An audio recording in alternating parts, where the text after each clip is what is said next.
Welcome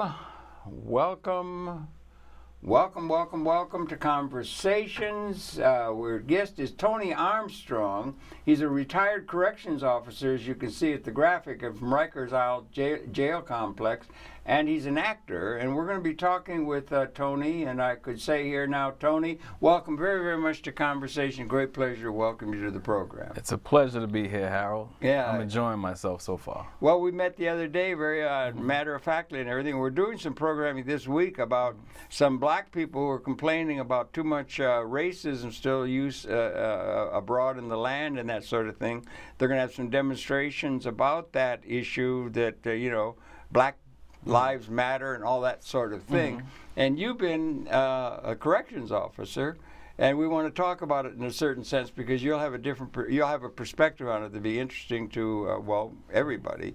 But could you with me share and you're also an actor, we want to get to that. Yeah. But could you share with me your born and raised, where you were born and raised, educated? I was born in Elizabeth, New Jersey. Right. But I was raised in Brooklyn, New York, which I lived all my life. And I lived in the same apartment for the last 52 years. So, wow. Yeah, I've seen the neighborhood change. It was I had white, Italian, Jewish neighbors when I was little, and then everybody moved out, and it was all black. And then now it's getting gentrified again. People are coming back into the neighborhood. So it's nice. It's a nice change. It's a welcome change. The neighborhoods, starting to look different again. Yeah. So yeah. Yeah, but you get to know the apartment after 52 years. You probably know every nook and I know cranny. everybody. I know. No, I meant your own apartment. Oh yeah, every you live nook in the and same cranny. apartment. Yeah, You get to know it pretty long well, time, I guess. Yeah. Long time. Do you have a dog or a cat or anything like that? No, nothing like that. A wife? I don't mean to pry. Oh no. Single. Yeah. 52, did you say? Yeah, 52. That's a long time. 63. My mother moved there. They were the first ones to get that apartment. 63. So I just stayed there when she left. My mother passed away. My mother passed. Sorry about that. So and I just stayed there. you know, so. Well, if you got a good thing, stick with it. Hey, listen. I know where everything is. The late night Chinese food. You know what I'm saying? Yeah. I have a routine. I know. Yeah, it works. Well, routine isn't so bad. Yeah. Particularly if it gets you Chinese food at the right time. At the right With time. egg roll, Oh. Yeah, right. Yeah. Gotta sop up some of the grease. Yeah, want to clog up the old arteries. So tell me about your life and everything. Oh, you when you were an infant, you were with your family, your mother and father. That sort of thing. My mother and my aunt raised me. Oh, they did. Yeah, right. Since I was young. When I was living in the apartment there. Is that the same apartment you're Same still? apartment. Oh, you're still as you were an infant. Like. And Gilbert Gottfried, it's so funny. Gilbert Gottfried, the comedian, was always at my house at Saturday morning because he was my cousin David Dotton's best friend. So he was always in my apartment. Who's I knew David him. Dotton? I know. Is he a comedian? It's a cousin. Oh, cousin. It's my cousin. And him and Gilbert, Gottfried, the comedian, were always hanging out together. So they were always in the neighborhood. And that was that was an influence on you, man. Yeah, I watch. He's very funny, but that's just him. Yeah. He's a comedian, but that's who he is. You think people are born as actors? I think so. I think they are. Get around to that. Yeah. I think people are born that way. I mean, he was funny as a kid. Certain people I knew just have it. Their personality. Yeah. It just comes right out of them. They glow. Historically, people in the theater were not trusted by the straight society. Yeah. They weren't really. They had a church, a little church around the corner over. It's in Midtown somewhere. But that was a church that used to have actors be allowed to come. Wow. They didn't trust the actors? Right. Wow. Well, you think about it for a while, or if you could. I mean, I don't know. I'm going to bring it up, and it's just another thing. But we do want to talk about incarceration. You had some experience at Rikers and everything. But anyway, an actor is, in a certain sense, they're pretending to be something that they have to get into a certain mindset where they're pretending something that they're not. Yeah. They're not honest. They're lying in terms of the characters that they're portraying. That's not them, but they have to pretend. Yeah. And it's like getting over in the society. You can con somebody. Wow. And that was the impression they had about actors, that they weren't really part of polite society because they weren't authentically them. They were conjuring something. You understand? Now they're the idols of our society because it's it's there. But in the earlier thing, they were not trusted at all because they were not being true to themselves and being authentically them, rather than something they're conjuring. Yeah. But I could say this: there's people acting who are not getting paid for it. No. I mean, there's people in society who are always acting and not getting paid for it. Well, you understand what I'm saying? I trust actors because they're honest. Do you think they're honest? I think they're honest. But they're not being themselves. Well, that's only in a particular role that they have to play. Yeah, they but that skill at acting, like, what's her name? The one that's so famous. Angelina Jolie? Yeah, no, I wouldn't think of her. I wasn't thinking of her as it happened. It was the one that is the one who was in Gaslight. The one. Oh gosh, she plays Jessica Fletcher on the television. It'll come. As soon as you stop thinking, it'll come to you. Yeah, right. Thanks. It always happens like to me. Like a good acting. Yeah. No, it's really ridiculous. It'll come to me, but she's famous, and she was in Gaslight, and she's just, oh gosh, I'm really embarrassed it doesn't. But anyway, every night she's on the air, and she's playing somebody. I guess that the character she's the Murder, She Wrote series they have with. I understand. She was in Gaslight, and had this great career that just went on forever, and she's still with us in English from England. It's really. I know who you're talking about. Yeah. But it's not. It's on the tip of my tongue. Yeah. Wow. Well, I shouldn't have even brought it up, but it's just that. But they're pretending. They're playing a role, and they have to get into the role of the person that they're depicting. I guess Shakespeare was the same, or actors and so forth. But it's that they're not being themselves. A lot of us are not being ourselves. Well, I know. Think about it. So many times during the day, people say, "How you doing?" and other people will say, "I'm fine." When there's a lot of stuff going on internally, they're not going to say it. Yeah. They just say I'm okay, and they act through the day. Yeah, we act all day long. Yeah. We act like things are okay when they're not. Yeah, right. Right. Well, anyway, so anyway, I just brought it up as an aside and everything like that. But and is that a major thing with you, the acting? I wanted to get back to your youth. Okay. You go to school, and did you like school, and you educated, and what was your context of growing up and going and getting educated and all that? With the family supporting, or? Yeah, they were. Yeah, education was important. My mother wanted me to do good. I could have done better, but I got sidetracked. I like playing football. Did you play? Yeah, I played high school. We were city champs in '79, '80. No, Midwood High School. Yeah. What was your position? Slot. What would you call wide receiver and cornerback? Quarterback? No, cornerback. That's defense. Yeah. Yeah, defense. But it was fun. Good experience to teach you how to strive. Yeah. How to have discipline to get things you want. You have to work out in order to achieve those goals. You have to eat right and work out, lift weights, eat protein shakes. Angela Lansbury is the one. That's her name. That's who I was thinking. Yeah, Murder, She Wrote. Yeah, Murder, She Wrote. Every week, every night they got a program, and she was just a great actress. Gaslight, that's right. Gaslight, she was there. I remember that. Turner Classic Movies. Yeah, oh God bless. I couldn't live without her, and everything. But and she's just magnificent, and they're very good. And I love the people and everything. My daughter is an actress in the theater and everything like that. And I'm not sure of that, but I really do think there was this prejudice against them because they thought they were just getting over. See, it's like a con man. They thought that they could pretend. Yeah, they could pretend, or a con man says, "I love you." You don't. Latest thing, probably the longest thing, a young man saying, "I love you," and he doesn't. You know what I mean? You're lying. Yeah, you're not telling the truth. You're not really, that kind of thing. But I totally get it. Yeah, okay, good. Anyway, so you grew up in Brooklyn and everything. Brooklyn, New York, yeah. And you played ball. And played football. Did you go to college at all, or no? Yeah, I went to college. I only went to Kingsborough Community College. Yeah.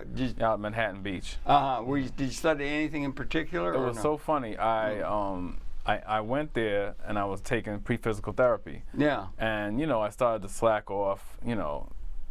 Just got sidetracked, and then I went into I got liberal arts and I went into acting. Oh, you did? Yeah, I did a play. Yeah, I did a couple of plays in Kingsborough, and that was a lot of fun. We did, a couple of plays, and one of them we did it off Broadway. Yeah. Somebody saw it and liked it, and they financed it, so we did it off Broadway. But it wasn't the same as we had a small theater in Kingsborough. Yeah, right. We had a big one and we had a small one. Yeah. And it was an intimate place, so it worked. It was an ensemble. Right. So it worked better with the setting. It means so much for that play. It was called Knockout by Louis LaRusso. It was a boxing play. Okay. Comedy, romance, that sort of thing. I got hit a lot in the face. But it was fun. I enjoyed it. Yeah, and there was a camaraderie that goes. Yeah, camaraderie. And all the characters had a certain way of balancing the play. Yeah, my daughter's teaching it and everything. And she sends the notes out to all these people, and she says, "Okay, now let's play. Let's go and have some fun and play." Yeah. It's like you say to the kids, "Play. Let's play. It's have fun. some It's fun. a good thing. Have some fun and It's everything. good. It's great. It's good. To be encouraged." Yeah. But then, how did it come that you came to be a corrections officer? Yeah, my mother said you got to have a good career. Yeah, because it isn't very good. The acting career is not very. It's not like very stable. secure. Yeah. In fact, it's probably the most insecure thing, and yet it's very, very much desired by the young people coming. Because everybody wants to be famous and make a lot of money. Everybody. You think that making the money is important? Oh yeah, and fame. You don't think and fame? They had a movie, didn't they have a movie? And they had a school, Fame. They had a movie about fame. Oh, the dancers. There was a thing where they went to a school where there was a school. I think that was teaching that in the public schools. That was about LaGuardia High School. I'm not sure which it was, but there was a thing called Fame, and there was a Fame we want to live for. Yeah, I want to live forever. Yeah. Yeah, and it's also our idols are like that. Who are our idols? Actors and sports. Actors and sports. Politicians the same, not the Politicians not as much. Not as much. If you ask most kids, they want to be a famous movie star. athlete or a movie star. Yeah. Because where do you go? You go get your popcorn, you sit in the movies in the dark, you watch a movie star. Yeah. You don't watch a politician. I mean, they come on the news. You're not that important. But a movie star or an athlete doing something spectacular. Yeah. Now, every what does kid that wants tell that. us about the public consciousness and everything? They don't want somebody who's doing something normal. They want somebody who's is something like nobody's gonna. Fred Astaire really could dance. Good. Oh, he could. Wasn't The he Nicholas something else? brothers, Fred Astaire, those guys were awesome. Did you know Honey? Sammy Davis Jr. Oh yeah. Did Whoa. you know Honey Coles by any chance? Honey Coles. That sounds familiar. He was as good as a swear. As Fred Astaire? Oh, I think he was. Yeah, he's a black man. Wow. Friend, he was really good. And Copacetic. The Nicholas brothers. The Nicholas they were brothers. awesome. Do Yeah. you know the Copacetics by any chance? That was another dance. That was a dance team. You know? Dance team. Yeah, but a color, right? Wow. Yeah. I'm gonna watch them on YouTube. Thanks for telling me. Well, I'm not sure how things go. It goes back a little bit if you will. Anyway, Everything's on YouTube. Yeah, Yes. but anyway, but the one thing about the things that are romantic, it's romantic in a sense like that, and it's your mothers like to say, well, look, you got to pay the rent. You got to be practical. Take right? that city test, boy. Yeah, right, that kind of thing. Yeah. And there's something to be said for that. It's practicality. Get your nose to the, get your security. You have to, and that's something that's important. And if you ignore that, you can be in deep trouble and get into trouble. Oh yeah, you can get into trouble if you don't have a practical. You have to have appreciation. A plan. Yeah. It has to be a plan. Yeah. A lot of guys in my neighborhood didn't have a plan, and they fell by the wayside. Yeah, right. My mother worked for the Department of Social Service, so she had a city job. And she was a floor manager. I was proud when I went to see her because she managed the whole floor, and her name was on the door in gold letters. So it was like when I went Joyce Armstrong right on the door, I felt so good. So I took a city test and I became a correction officer, and I liked the job. What was she again? I didn't quite get it. She was a social worker, Department of Social Service. Okay, yeah. Okay, yeah, right. The welfare, we used to call it back then the welfare center. Yeah. But she was helping people that were down on their luck. Right. She was a manager. Yeah. First she was a caseworker. Right. Then she became a floor manager. So she was a supervisor over all the people on that floor. Would she have been part of what in a coterie that's called social workers or something like that? Not. Is that still a term? Caseworker for. Caseworker. And the welfare system, like allocating, how much money this person gets as opposed to how much money this person gets. So she was first a caseworker who managed. She had a bunch of cases with people. And then she took the promotion, and she was now a manager. She managed other people who had caseloads and made sure people got the right amount of welfare money and food stamps. So that was her job. Now, it's good that there are those things, aren't there, in our society that can take care of the least among us. It's very important. Most of our moral leaders have said, wasn't it great Francis was here, the Pope? Oh, I mean, he's saying... He's different. He's different than a lot of the popes that have been, top of the mic or the curia and all that. But he's saying, take care of the least among us. He went and had lunch with people of the street almost. And the right wing are calling him socialists and all these names. And I'm saying, he's doing what, Jesus said in the Bible, to take care of the least among you. That's the most important thing you can do. That's right, because if you have so much, how can you not help somebody who has so little? Well, I think that a lot of people who do have a lot don't want to help the people who are little, or people think the only way they can have something is to make sure somebody else doesn't have something. A lot of nasty kind of thoughts go on in the minds of a lot of people in the world, and have, I think, through history. I don't think history has been very just in a lot of ways. It's always been a few people in castle on the hill and people wallowing around in the mud. Always been that way. You think? The nature of man. Yeah. Some people want to subjugate their fellow man. They want to be on top of him. Even if it's just an ego thing. They just want to have their thumb on somebody, to hold them down. Makes them feel better. Yeah. And it's called realpolitik in terms of political science. And whoever's got the biggest weapons system or army or club can win, beat the other down, and then set up a system and call it his and be the king of the castle or something. Wow. No, I mean, in general, it's that's something that's held in the name of political science. You want to make sure you're the winner if you're in a thing where it's real serious, because the ones who win put the others in the dock. And the ones who lose go in the dock while the you know what I'm saying? Yeah. Okay. Well.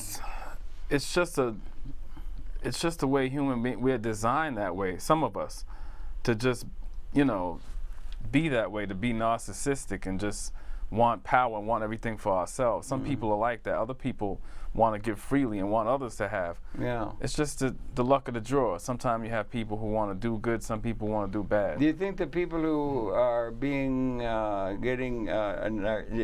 everything for themselves, what are the breakdown in terms of the numbers of people?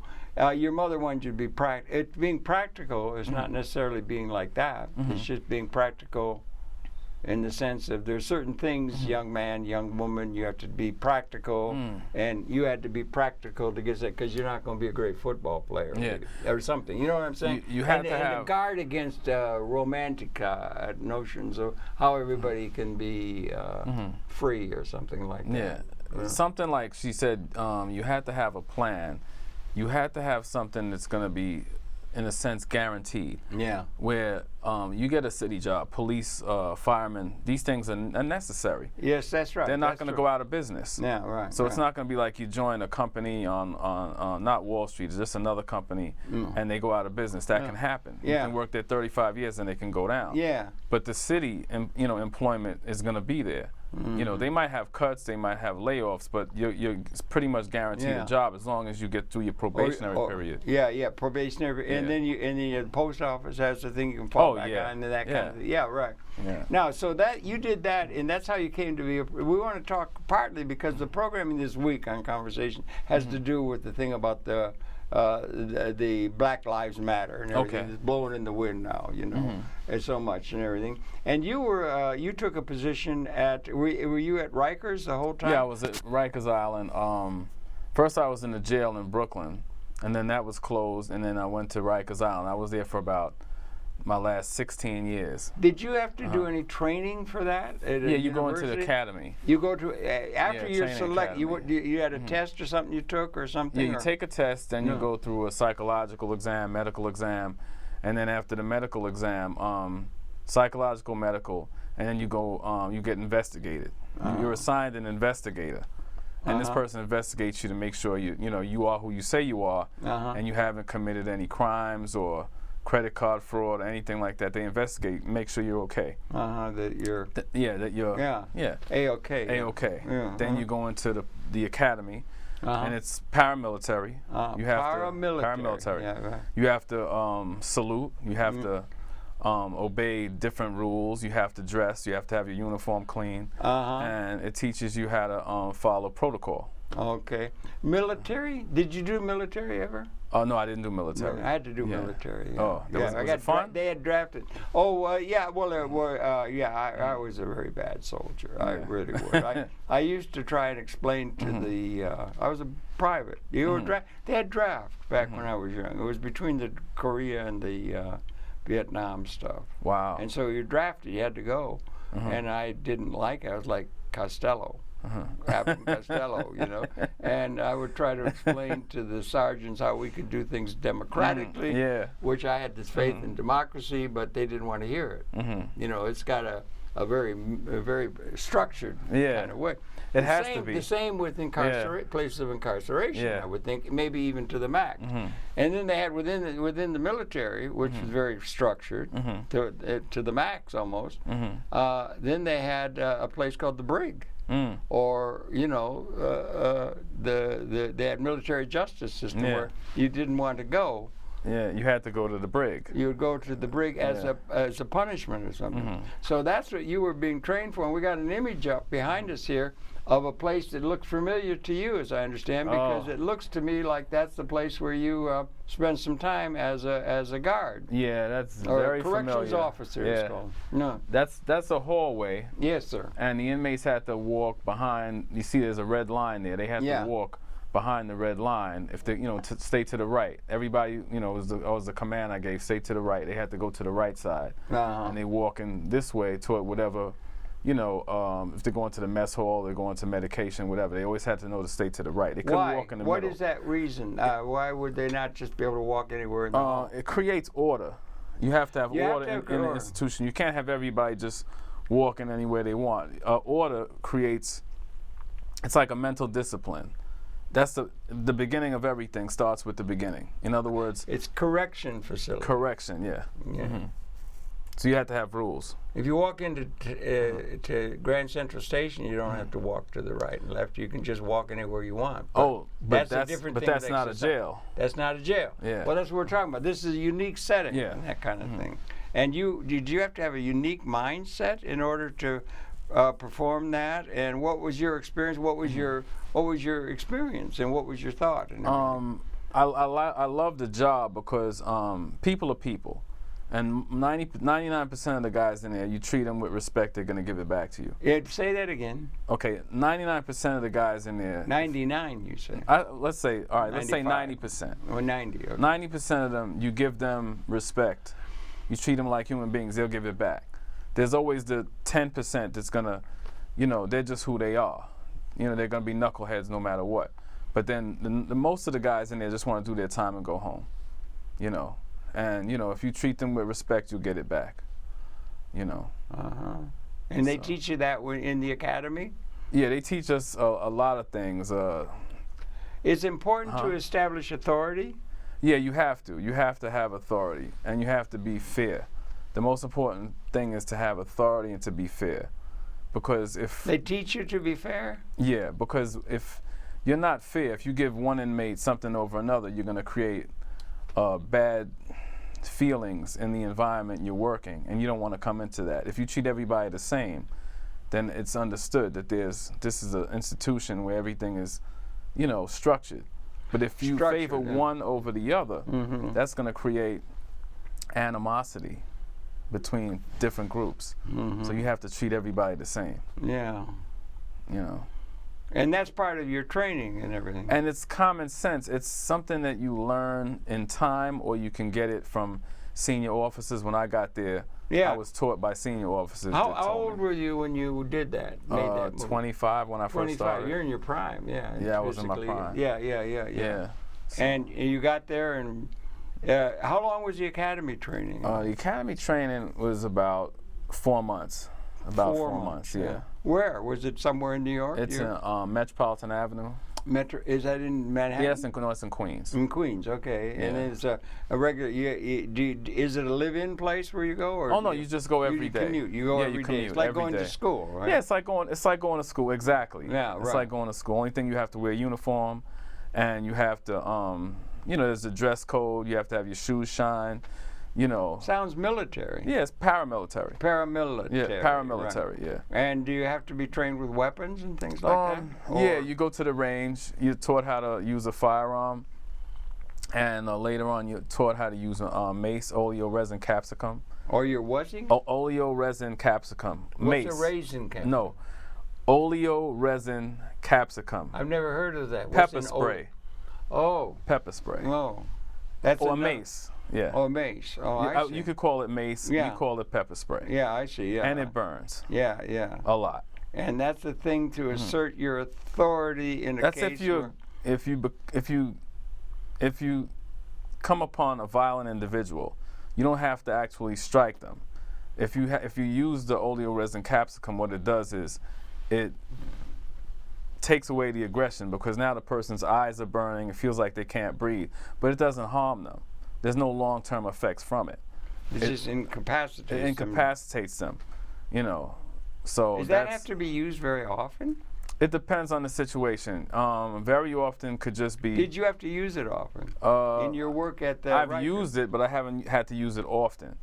I use my wit and my brain, and my mouth, to get most things done. Occasionally, I had to use the oleo resin capsule. Okay, did you find that that's the best way to be able to assume the responsibility for what you have there, is to keep an order and keep things in that using your brain and being thoughtful brain is better first. than if you going to the disciplinary thing is a last resort. That it's much better to be able to be empathetically in touch with the situation and being able to. All of that comes. Yeah. All of that comes first. The mace or the pepper spray was when you had a situation that you couldn't control. That was a violent situation. It could be two inmates trying to hurt another inmate, or it could be someone trying to harm you. Then you have to protect yourself, because you want to go home the same way you came in. Yeah. You don't want to go home with missing teeth, busted eye socket. Yeah, right. You don't want to go home with that. You want to control the situation. This is just given to you to control. That's all. This is not to abuse people. This is just to control the situation. That's all.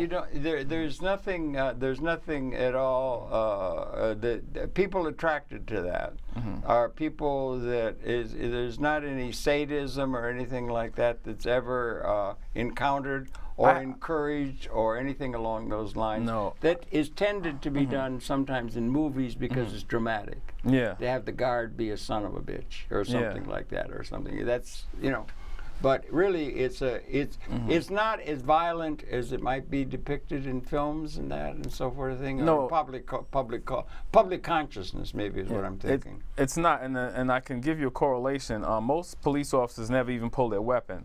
Yeah, say that again. Okay. Are you talking about correctional facility or police? I'm just making a correlation. Police and correctional facility are sort of in the same kind of bailiwick in a sense, right? The police. Okay, let me just say this. What people don't understand is that most days were boring. I came to work, I sat down, I gave guys what they needed, I had them go to services, and nothing happened. Occasionally, violence breaks out. You have to attend to it. You have to react to the violent situation, but 90% of the time, you're bored. Bored.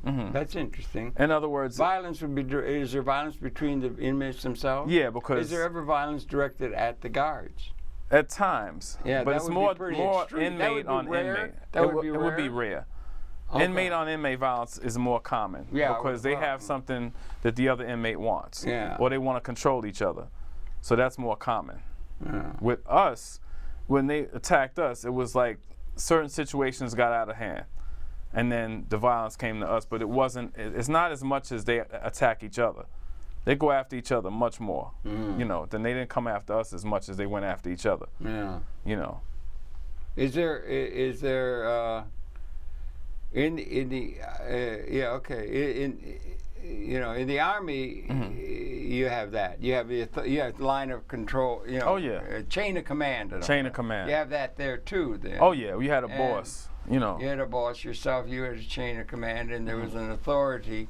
And people who are outside of the law for some reason or other might be not necessarily people. Are there people there often depicted in movies and that are really innocent? They've been railroaded, they've been ill-treated. What about people who have been just part of a class of people who were so ill-treated or so, let's say, homeless for so long that they just have run out of steam at being able to put up with all of the inability to function in a society that the society does for a lot of people, and they're just very, very frustrated and very beaten down by society, and they end up in prison because they just can't find a niche or a place where they can function in the society. If you understand what I mean, rather than being aggressive. I've had those. Yeah. I've had plenty of those. Is it a lot of that? Or is a lot of guys like that I've because met. we don't have yet universal justice. There's not enough justice or enough ability for people to be able to find a place. It's societal's problem in a way. Well, I had the men's observation dorm. That's the dorm where they're given. I have schizophrenics and I had people with bipolar problems.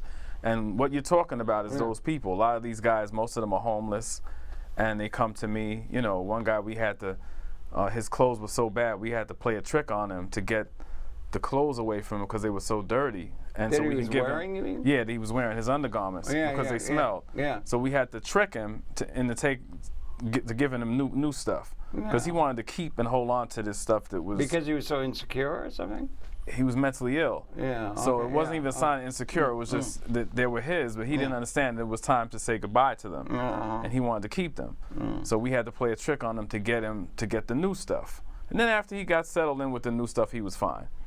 You know, but these guys, a lot of guys that you're talking about, I've encountered them. You know. How come it is that in terms of the way our society is, that so many people, at least this is what I hear and everything, are people of color in prison far in excess of what they ought to be in terms of the population? And there seems to be and also a lot of people for just very simple stop and frisk things. You got a league with the police. So the police going, and a lot of people, young people particularly, say they're being oppressed in the community by the police, and then they get put in prison, and that it's a thing that is inordinately directed at the least advantaged people in the society, rather than getting and the guy with the guy out in the people get the people. It's people that are just disadvantaged societally that end up in the prison. I would say that's true because a lot of the neighborhoods I've witnessed that you have violent toughs in the neighborhood who kind of like set the tone for the other young guys growing up, and they want to be like what they see, and they want to follow behind some of the bad guys in the neighborhood. Do you think the society set up that way? You got tough guys who run the bank. Tough guys win.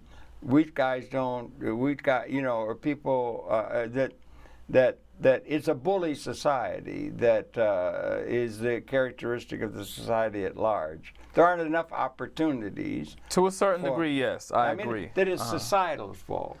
It is. Let's say people of color, they were promised 40 acres and a mule. Never got it. Anything. They didn't get anything but just Jim Crow. So how much can you put up with that without running into the people who are trying to keep and justify an unjust system, fugitive slave acts or something like that? Is it out of history? Do you understand that the societal problems are ones you're trying to enforce in societal rules that aren't fair from the get-go, in terms of the society writ large. What was done back then is affecting people today. But it continues. Stuff like that, stuff that happened back then, has come this far. It has affected people to this degree, to this day and age. We have people who's still suffering from that, whose family order was disrupted, and it's carried on through. Certain cultural things, certain mentality things have gone on for so long. I'm saying structurally, the society is not just. No, that's what I'm saying. The society is not just. Okay. It's not just. Okay, yeah. Okay. And then whenever somebody tries to fix it. Are we in a position of authority trying to justify and force people to accept the fact that they have to live in a world that is not just? That's what I'm trying to say. Are we trying to, people end up in the prison maybe because they, in righteous anger, did something, it's societal's problem by and large. Or the other argument would be, well, you got to learn to live with it. Names your mother said you got to be practical. You got to, you got to learn that you're not going to live in a society. You have to learn to adjust to an unjust society and take it. Yeah. And that's what they're told, rather than saying, well, maybe we're going to get some opportunity or something. There aren't opportunities there inherent in it. I mean, you understand? Yeah. It's historical, but it's also continuing. I think people need more education. Okay, talk about it. The more the young guys I had, when I had the adolescent inmates, I was surprised so many of them didn't know how to read, Is that didn't like know how to write a 16, sentence. 17 or Yeah, something? 16 to 18. Yeah. And they didn't know basic anatomy, where your heart was. They didn't know what a fetus was. I had to explain things to them. And I'm saying these kids probably didn't go to school, or their parents didn't make them go to school. They come from single-parent households. And it's unfortunate that the education makes a difference. The more educated you are, the more you know, the more you're going to be able to help yourself and help somebody next to you. So if you get 3 people educated, they can help the other 10, because there's enough people educated to branch off and help these guys that don't know anything. But if you're educated people in the neighborhood are selling drugs, that's what they're going to teach the other kids. So unfortunately, the right education is what's needed in society. These kids need to be motivated to get educated. That way, they'll be a better part of society and be able to help themselves and help other people. That's important. They want to get educated. Well, what I'm trying to say, you're going to get them educated by having them adjust to the fact that they're going to live in an unjust society. That's important too. They need to know that. But they have to learn to take it. That they're going to forget about justice or right or justice or any of the things like that, the moral things. Forget about, just learn to live that there is no such thing, and you're going to have to get used to a society that is inherently, by its own structure, unjust. Just get used to it. That's what the authorities are trying to get across to the people. That's what I'm trying to say. Or is that what they're being expected to do? I think they should try to change it. I think the people should know that it's what's within their power to get educated and change it, and not just accept it. No, I think society may be telling them what you're saying. Yeah, that's what I'm trying to say. Yeah, they did that the society is not just. You have an inordinate amount of injustice delivered down on people of color. A lot. It's no doubt. Yeah. And the prejudice, or when you had slavery. That was an evil thing that had to be, you had to learn to accept that. They had to beat that into people to accept that they are, do you understand? Yes. So the authorities are trying to get them to accept something that is unjust or unjust existentially or something. But do you understand what I'm trying to say? Totally, I agree. Is that what the correctional facilities are trying to do? Or is there any trying to teach people to maybe have some opportunity where they can get out of that mindset of injustice as inherent? It always will be. Get used to it and just accept it. The correctional facility, what it does is it just tries to. These guys are sentenced to a certain amount of time. What it does is it holds them there. You have to give them medical. You have to give them dental. You have to give them things, just like they would have on the outside. People they have to have structure. There's school to go to. There were more programs. When there's more programs, people can have more choices in life. Yeah, are you talking in society, or are you talking inside? In the prison. In the prison. In the system. prison. Do they do it? A lot of those were cut. A lot of those programs were cut. Well, you want to cut that, so you want to just shut up and take it. Is what you're trying to get them to adjust to? And suffer silently, and don't try to make anything happen. Don't expect anything good to happen. Is that what the authorities are trying to get across to people? And there's no hope. You might as well give up on that. There's no opportunities that you can take advantage of. If there are any, we're going to cut them off. Or if there's any chance to help anybody who's in trouble or something, forget about it. It's all going to go to a few people at the top because they need yachts and things. That the system is inherently corrupt and not just. That has to be taught to people in the name of practicality. I believe to a certain degree that is what's going on, but there are some people who are trying to change that. And what happens is what you're saying does go on, and that's pretty much being done not with verbally but psychologically done to them. It's done psychologically, but there are people who are trying to fight that system that's in place that's keeping people down. Did you say they just eliminated some educational opportunities in the prison? Yeah, there were there was a chance to get some education or something, and then they cut it off. They cut it off. They will cut off anything that's going to be maybe beneficial or be able to. Not anything. They made it less plentiful. In other words, it was when I was a younger officer, I saw more of it, and it was being taken advantage of. But as time goes by, things get cut. It was being taken advantage by the inmates? Yeah. Yeah. Well, give me a demonstration or an example if you can. I had the greenhouse. We used to take them out. Had a greenhouse there on Rikers. Right on Rikers Island. There was a greenhouse, yeah. Grow tomatoes and eggplants and stuff. I used to take the guys out to the greenhouse, and they would, work with me. And we had a teacher who would. Who was teaching horticulture or how to grow? Yeah. And it was fun. I used to go out. I used to like to go out and get fresh air, take the guys with me. They would plant things. That's all on the island? That was on Rikers Island. Okay. Yeah.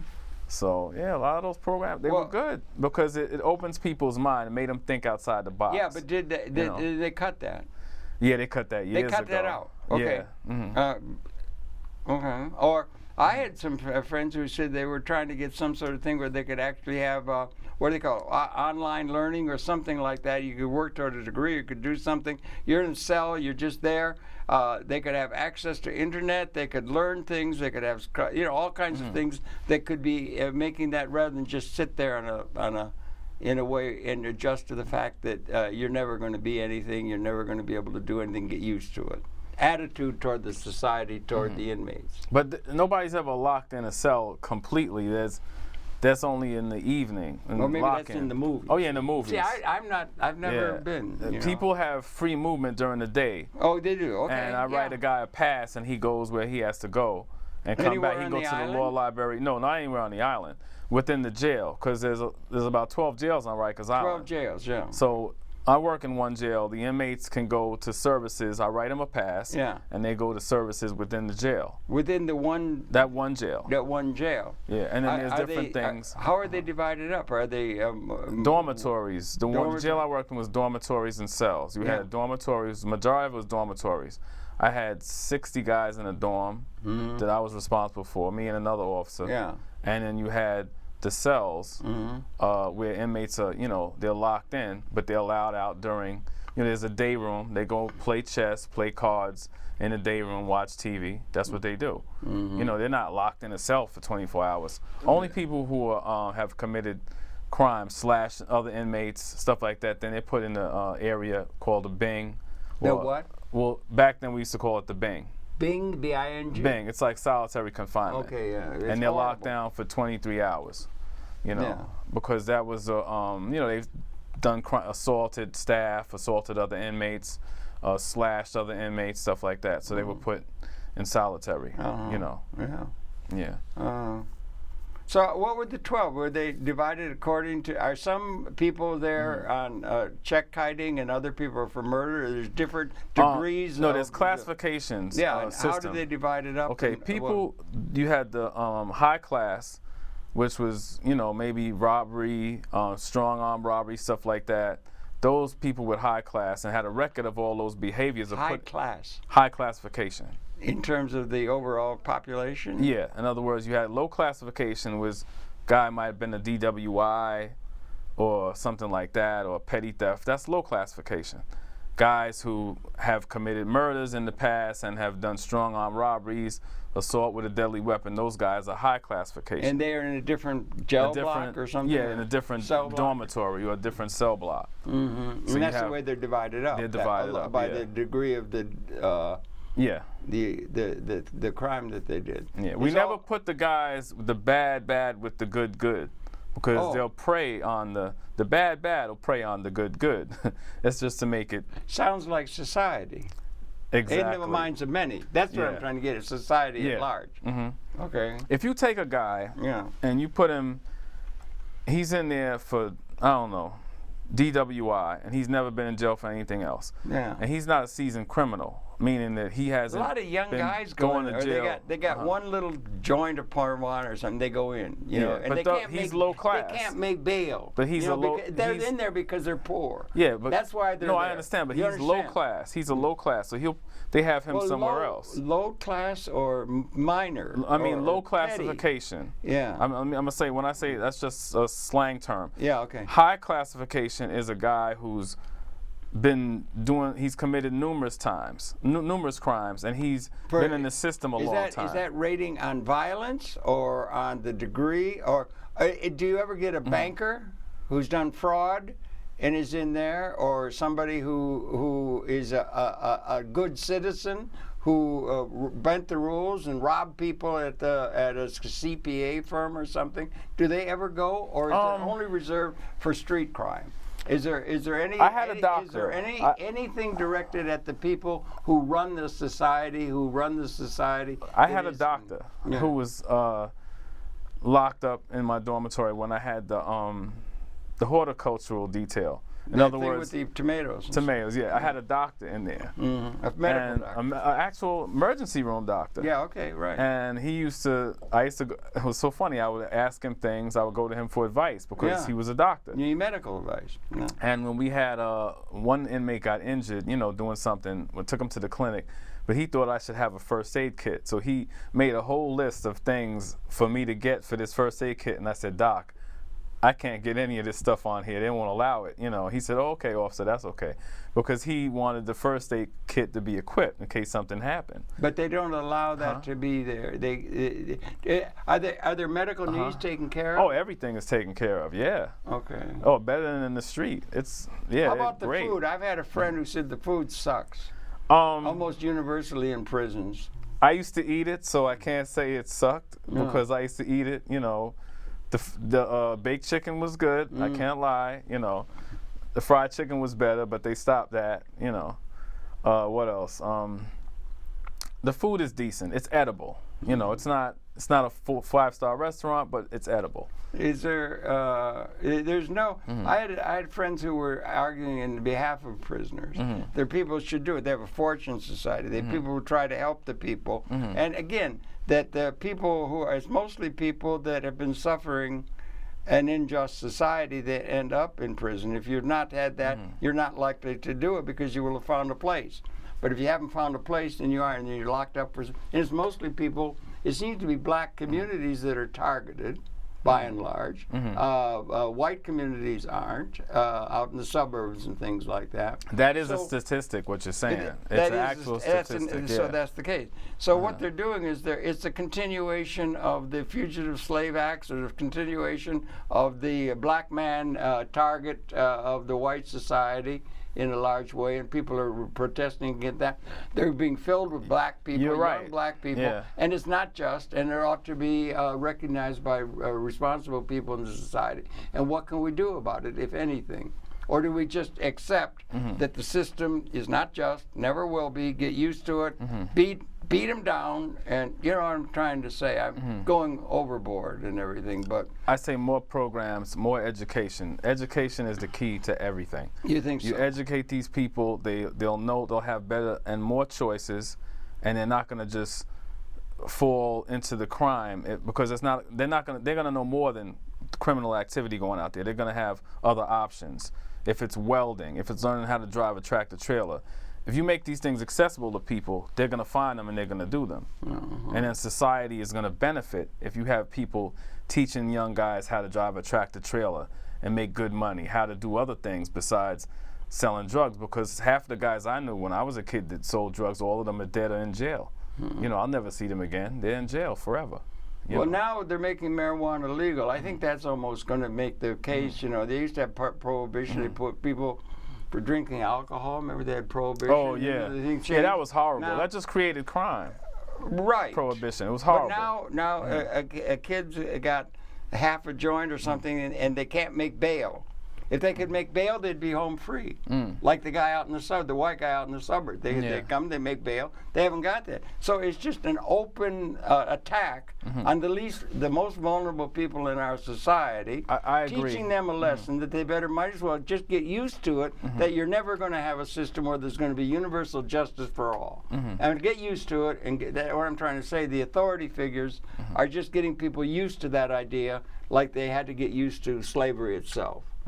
No, I'm just saying, is that what the prisons and things, how many people do you have who's done white collar crime, or people who've really stolen and really robbed people and thrown people out of their houses by shenanigans and so forth? I can't remember any of those. No, they just those people got good lawyers. Yeah. You know. Okay. Yeah. Is there any chance that there could be better legal services made available to these kids that are being picked up for a little half a joint or some damn thing in a shakedown when it shouldn't have even been, they shouldn't even been encountered and so forth on the street? But that they're, do you understand that they're being, they don't have good lawyers, that's the key.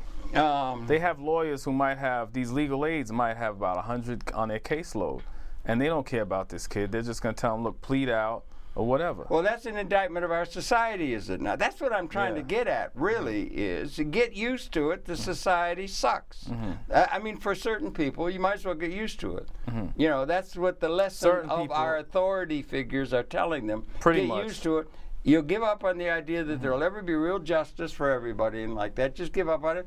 Yeah, let's say you're black, that's it. You're going to go to prison, that's the way it is, and you get used to it. That kind of a thing is what I'm saying, is it seems to go, and I don't know, it would seem to me that the people of a black persuasion, or the people who are being treated that way, ought to get up in arms and make some sort of a thought to their political leaders to do something to make it so that's not the case.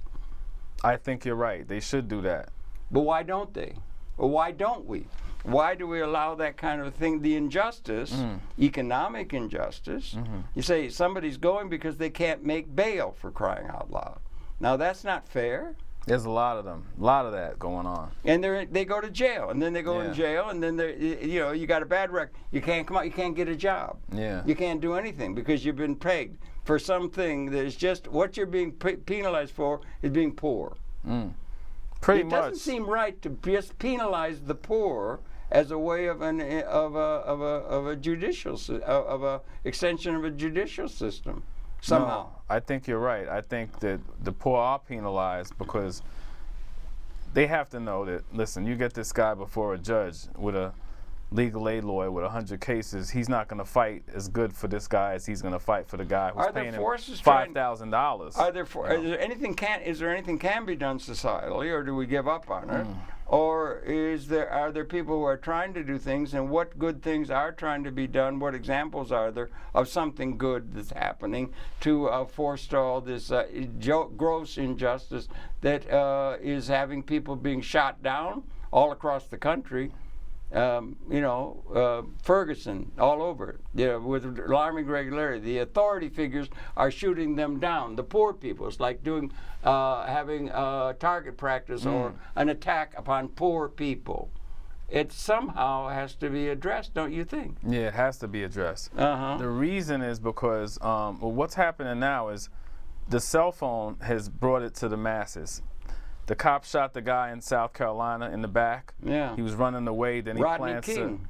No, not Rodney King. No, I'm just saying, if it hadn't been the camera, nobody would have known. It's the cell phone that the video made it possible. Video is bringing these. It's the witness. It's the extra witness that's bringing it to the masses so they can see. Do you think those people with those cameras doing all that are just getting in the way of teaching those people the lesson that they have to learn to adjust to an unjust world and get used to it? Lessons that the authorities seem to want to do to the young people? No, the camera's putting the spotlight on the injustice, and it's bringing it to the masses so that everybody can look at it and see this is what's going on. So what are the people at the other side, not the oppressed, but the oppressors doing about it? That's what I'm trying to get at. Is there anything being done, or can anything be done?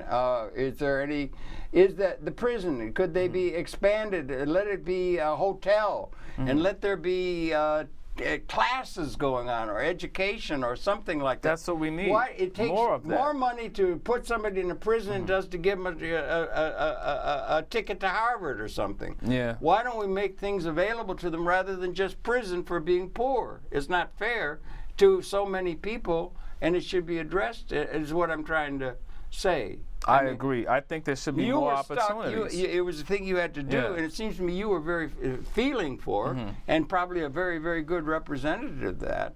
But you know what I'm trying to say. Yeah. They got this demonstration going against, on the 24th, Rise Up against this nonsense.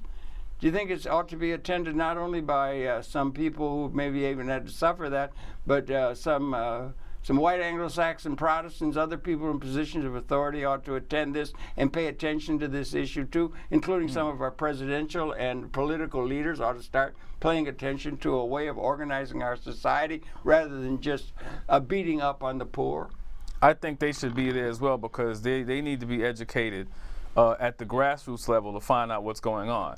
They hear a lot of things and they don't see them. Maybe these cell phones are helping do that. It is helping. The cell cameras, yeah. Yeah, the cameras is bringing education to the man. You're getting, it's like a witness. It's giving you the story. No. You know, you can't lie about what's on camera. It's there. That's really good. I think that's good. Yeah, you can't lie. That's the new medium of record. The Kelso. One last thing. This is a model for the world. It's not just this country. It's a model for the world. It's a model that the world has had to live with throughout all of our human history and so forth. But we're getting to a point where maybe we can have a thing where there can rain down some real, honest to God, across the board justice for once.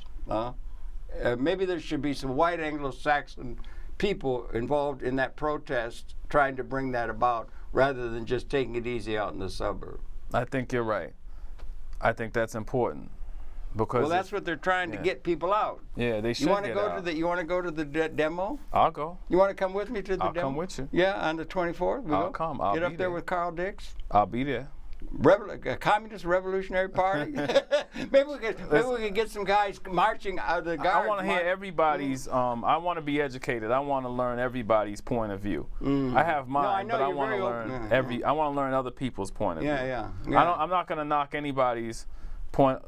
Put it this way, it's an old joke. I'm not going to knock anybody's hustle. I want to hear what they have to say. Anybody's hustle. They're spoken like a good actor. Yeah. That's what they claim about the actors. You know, that they're hustling somebody. Yeah. But everything. Well, anyway, you were really a good. It's really interesting for somebody who's been on the inside. You're obviously got a sensitivity to it all, and I thank you. And I've been ranting a little bit out in my ignorance because I don't know. And I'm really very sick and tired of an unjust order that maybe is at a point where it can really become structured in a way they can get rid of rather than just asking people to accept unjust systems as a norm that I'm on about. Sorry, I didn't mean to rant. No, that's okay. Thank you. Oh, thank you, sir. No, my pleasure. This is Jack Armstrong, the All-American boy. I mean, no, this is Tony Armstrong. You've heard that a million I've heard times. that. Yeah. It's fun. It's the fun. All-American boy. All-American boy. Well, you're a good All-American. You're all a good American, I'll tell you that. So thank you for viewing. We're trying to. I'm sorry I berated. No, that's okay. And thank you for viewing in the audience. We're coming back again. Tomorrow, and so we're coming in. Tony, let's get together. Maybe we'll go to that demo. Okay. I want to go with you. Let's go. Okay. Up on the podium. Up on the podium. Okay. Thank you. Thank you for viewing. Tune in. We'll be coming back again tomorrow. Thanks a lot. Thank you, sir. Okay. Oh, okay. So that's actually where you recognize that very hall, don't you? Yeah. Yeah. Oh yeah, definitely. That's like home base. Oh man, you kidding? Are you glad to be out?